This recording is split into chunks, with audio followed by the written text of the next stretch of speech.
तो फ्रेंड्स, अगर आप लोगों को सब मीटर लगाना है अपनी दुकान के लिए, अपने घर के लिए, तो किसी भी तरीके से आपको सब मीटर लगाना है तो और उसकी वायरिंग अगर आपको नहीं आती है, सब मीटर के लिए आप पैनल बोर्ड बनाना चाहते हैं, तो इस वीडियो को पूरा लास्ट तक जरूर देखिएगा। अभी अभी मैंने प्रैक्टिकल करके आया हूँ और यहाँ पर आप देख सकते हैं पूरा सेटअप जमा हुआ है, पूरी वायरिंग आपको हम दिखाने वाले हैं। तो चलिए शुरू करते हैं।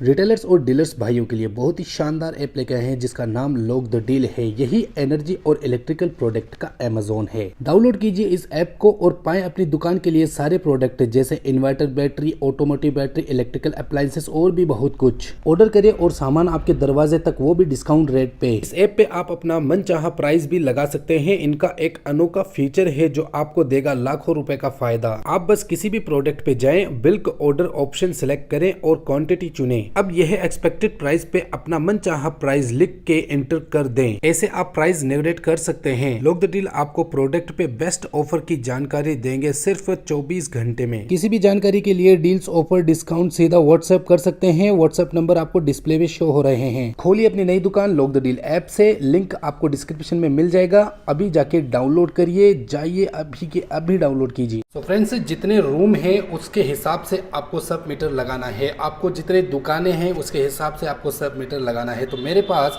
3 मीटर है, यानी कि हम 3 दुकान या 3 मकान के लिए हम यहाँ पर अलग अलग सब मीटर लगाने वाले हैं। तो पहले हम इनके कनेक्शन आपको आउटपुट साइड के दिखाएंगे और इनपुट साइड की पे आपको आगे बताने वाला हूँ किस तरीके से आपको इनपुट साइड में देना है। तो आपको मैं पहले बता देता हूँ कि ये जो सब मीटर है इसको आप परचेस भी कर सकते हैं। हालांकि डिस्क्रिप्शन में कुछ मीटर्स के लिंक है, अगर आपको इस तरह का मिलता है तो वहाँ जाकर के आप परचेस कर सकते हैं।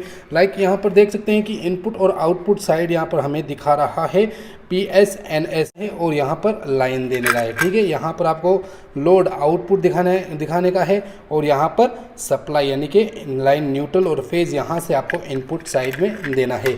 सो फ्रेंड्स, आपको इस तरह के 6 जंपर वायर ले लेने हैं इस तरह से। तो इसकी साइज़ mm की अगर मैं बात करूं तो 1.5 mm से लेके 2.5 mm के आसपास होना चाहिए, क्योंकि आपके रूम या दुकान की लोड के ऊपर डिपेंडिंग है। लेकिन आपको पैनल बनाना है तो आपको 2.5 mm का ही यूज़ ले लेना चाहिए। तो यहाँ पर हमारे को मेंशन कर रहा है N यानी कि न्यूट्रल, P यानी कि फेज़। तो गाइस, आप यहाँ पर देख सकते हैं कि मैंने न्यूट्रल और फेज इस तरीके से बाहर आउटपुट साइड में निकाल दिया है।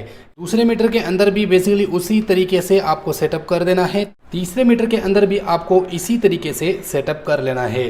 पहले मैं आपको यहाँ पर ढक के दिखा देता हूँ। यहाँ पर 2 वायर हम यहाँ पर देखने को मिल रहे हैं। अब ये 2 वायर आउटपुट साइड है, तो हमें यह किस जगह पे कनेक्शन करना है, तो आपको यहाँ पर इसको आइसोलेटर के इनपुट साइड में कनेक्शन देना है। तो हम आइसोलेटर के अंदर कनेक्शन दे रहे हैं। हम आपको आगे बताने वाले हैं कि ये आइसोलेटर के अंदर क्यों दिया जा रहा है। देख सकते हैं कि मैंने एक आइसोलेटर को कनेक्शन कर दिया है, दूसरे आइसोलेटर के अंदर भी कुछ इसी तरीके से कनेक्शन कर देना है। एम्पियर के हिसाब से आपको आइसोलेटर लगाना है। आगे आपका कितना लोड चलने वाला है उस हिसाब से आपको आइसोलेटर सेटअप करना है। तीसरे आइसोलेटर को भी इसी तरीके से सेटअप कर देना है। तो गाइस, हमारा आउटपुट का जो सेट है वो लगभग कंप्लीट हो चुका है और हमने यहाँ पर आइसोलेटर क्यों लगाया है ये हम आपको आगे बताने वाले हैं। अब हम क्या करने वाले हैं, इनपुट साइड यानी कि हमारा सिंगल फेज का मीटर है। हमारा जो सरकारी मीटर होता है वो सिंगल फेज का है और हमें इन तीनों मीटर को एक साथ वर्क करवाना है। तो वो कैसे करेंगे? अब हम तीनों मीटर को एक फेज से चलाने वाले हैं। तो हम किस तरीके से इसकी एक फेज वाली वायरिंग करने वाले हैं, तो यहाँ पर आप देख सकते हैं कि ये फेज साइड है और ये न्यूट्रल साइड है। ये भी फेज साइड है, न्यूट्रल साइड, और वो भी फेज साइड और न्यूट्रल साइड है। तो हमें क्या करना है, यहाँ पर सबसे पहले तो हम फेज साइड में एक वायर को कनेक्ट कर देंगे। इस तरीके से आपको कनेक्शन करने के बाद इससे आप बेसिकली यहाँ पर लेके आना है।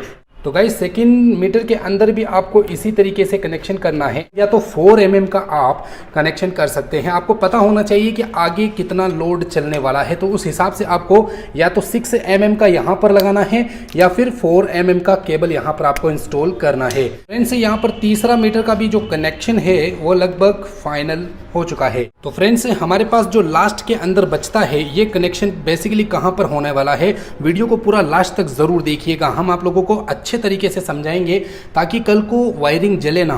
तो गाइस, हमने जो फेज की लाइन है वो हमने जंपर वायर की तरह इस तरीके से हमने एक लाइन दो लाइन, यानी कि तीनों के अंदर हमने फेज का जो कनेक्शन है वो कर दिया है। अब यहाँ पर ब्लैक वायर यानी कि न्यूट्रल की बारी है। तो न्यूट्रल आपको किस तरीके से करना है, यहाँ पर हमें एक पॉइंट देखने को मिल रहा है, यहाँ पर भी दूसरा पॉइंट और वहाँ पर तीसरा पॉइंट। तो इसी तरीके से जैसे आपने फेज कनेक्शन को घुमाया बेसिकली वैसे ही आपको सेट कर देना है। हमने 1 मीटर के अंदर कनेक्शन कर लिया है, दूसरे मीटर के अंदर भी आप उसी तरीके से कनेक्शन जरूर करेंगे। तीसरे मीटर के अंदर बेसिकली सिमिलर वर्क करना है। तो गाइस हमने तीनों मीटर के अंदर इस तरीके से वायरिंग कर दिया है। यहाँ पर हम जंपर वायर बैरल कनेक्शन कहा जाता है गाइस, ये बैरल कनेक्शन है तीनों मीटर के अंदर और सिंगल फेज की वायरिंग हमारे तीनों मीटर के अंदर पहुंच चुकी है। हमारे पास न्यूट्रल और फेज, अब ये कहाँ पर कनेक्शन होंगे, लास्ट के अंदर 2 वायर बचते हैं, उनके लिए आपको एक फ्यूज लगाना होगा। फ्यूज भी आपको एम्पियर के हिसाब से लगाना है। यहाँ पर 32 एम्पियर का है, यहाँ पर आप 64 एम्पियर का भी लगा सकते हैं। वो क्यों, क्योंकि आपको पता होना चाहिए कि आगे कितना लोड बेसिकली चल रहा है, तो उस हिसाब से ही आपको फ्यूज भी लगाना है। ऐसा नहीं है कि आप जितने mm का वायर आगे लगा रहे हो वही mm का वायर पीछे लगा रहे हो, ऐसा नहीं होना चाहिए। एकदम कैलकुलेशन के हिसाब से आपको सेटअप करना है। तो हमने यहाँ पर न्यूट्रल और फेज ये दोनों हमने पैनल के अंदर सेट कर दिया, यानी फ्यूज के अंदर सेट कर दिया है। अब यहाँ से हमारे मीटर के अंदर जाने वाली लाइन वो कैसे कनेक्शन करें। और गाइस ये हमारा सरकारी मीटर है और इस सरकारी मीटर से हमारे को यहाँ पर इनपुट देखने को मिलेगा। यहाँ पर इनपुट होगा तभी हमें जाके आउटपुट मिलेगा। तो इसे आप ग्रिप के इनपुट साइड में कनेक्शन देंगे, क्योंकि यहाँ पर कोई सा भी वायर हो सकता है, एल्युमिनियम का भी वायर हो सकता है, कॉपर का भी वायर हो सकता है। अगर कॉपर का वायर है तो यहाँ पर 6 mm के आसपास आपको इनपुट देना होगा, और अगर एल्युमिनियम का वायर है तो 16 mm से लेके 20 mm के आसपास आपको यहाँ पर देना होगा। तो यहाँ पर आप देख सकते हैं कि जो हमारे मीटर से हमारे फ्यूज इसके अंदर आ चुके हैं और यहाँ से हमारा जितना भी मीटर का जो लाइन है वो पहुँच चुका है। आउटपुट शो करने के लिए मैं यहाँ पर 3 आउटपुट लोड के लिए यहाँ पर 3 बल्ब का यूज़ लेने वाला हूँ। यहाँ पर हम इसके आउटपुट को कनेक्शन करते ही यहाँ पर हमें आउटपुट देखने को मिलेगा। और गाइस आउटपुट तो आपको पता ही है कहाँ पर जुड़ता है, तो आउटपुट हम यहाँ पर ही इसके अंदर ही कनेक्शन करेंगे। यहाँ पर आइसोलेटर है, आइसोलेटर ये बेसिकली हमारे घर के लिए आउटपुट लाइन चलाने के लिए होता है। तो हम यहाँ से इसके घर के लिए आउटपुट यहाँ पर हम देना चाहते हैं। तो हमारा जो एक कमरे का यानी कि एक कमरा या फिर एक दुकान है उसके लिए हमने एक कनेक्शन दे दिया है। तो सो फ्रेंड्स से हमारी जो लाइन है वो बेसिकली हमारे मीटर से चालू हो चुकी है। अब हम यहाँ पर ग्रिप डालने वाले हैं। यहाँ पर हम न्यूट्रल की जगह न्यूट्रल, फेज की जगह फेज हम यहाँ पर डालते हैं। तो आप देख सकते हैं यहाँ पर हमारा जो मीटर है तीनों मीटर अभी फ़िलहाल ऑन हो चुके हैं, जैसा कि आपको नज़र आ रहा होगा। अब यहाँ पर हमारे मीटर की आउटपुट भी रनिंग करने लग गई है। अब यहाँ पर मैं आपको चालू करके दिखाता हूँ एक एक रूम या एक दुकान। तो यहाँ पर मैं ऑन करता हूँ तो एक रूम या एक दुकान चालू हो गई है, दूसरा रूम दूसरी दुकान चालू हो गई है, तीसरा रूम तीसरी दुकान भी यहाँ पर हमारे को चालू हो गई है। अब मैं आप लोगों को समझा देता हूँ कि कौन कौन सा वायर कहाँ कहाँ कनेक्शन और कितने mm का होगा। अब मैं बताता हूँ आप लोगों को कि किस तरीके से मैंने वायरिंग को कनेक्शन किया। मीटर आपको लगाना है इतने एम्पियर का जितना आगे लोड होना चाहिए। इससे आप एक AC 2-3 फैन और कुछ लाइटें ही चला सकते हैं, यानी कि एक रूम का लोड आपका आराम से ये 1 मीटर चला देता है। यानी कि 3 रूम के लिए मैंने 3 मतलब मीटर को इंस्टॉल किया। आइसोलेटर को भी आपको उसी लोड के हिसाब से लगाना है जितना लोड आपका यहाँ पर आगे चलने वाला है, ठीक है। लेकिन आपको अपने हिसाब से ही सेटअप कर देना है। और वायरिंग की बात कर ली जाए तो यहाँ से लेके यहाँ तक, यानी कि इनपुट आउटपुट जो साइड आप देख रहे हैं इसके अंदर आपको लगभग 2.5 mm का वायर यूज लेना है। 1.5 से लेके 2.5 mm के आसपास ये वायर यूज लेना है।